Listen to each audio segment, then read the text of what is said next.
السلام علیکم۔ کراچی میں کیش وین سے 30 کروڑ روپے کی ڈکیتی، گلستان جوہر میں خوفناک آتش زدگی، ہر طرف چیخ و پکار کے مناظر۔ آخر یہ سب کیسے ہوا؟ کیا آپ حالات حاضرہ سے آگاہی حاصل کرنا چاہتے ہیں؟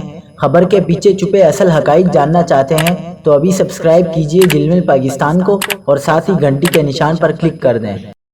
آپ کو بتاتے چلیں کہ کراچی کے علاقے فیڈرل بی ایریا میں سیکیورٹی کمپنی کی کیش وین سے مبینہ طور پر 30 کروڑ روپے لوٹ لیے گئے۔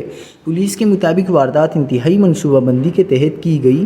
S S P central doctor Imran Khan کے مطابق کیش وین طارق روڈ سے ایک نجی بینک میں رقم پہنچانے کے لیے روانہ ہوئی تھی۔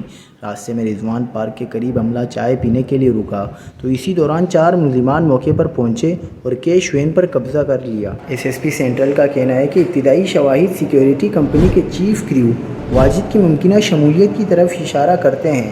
واردات کے بعد واجد بھی ملزمان کے ساتھ فرار ہو گیا۔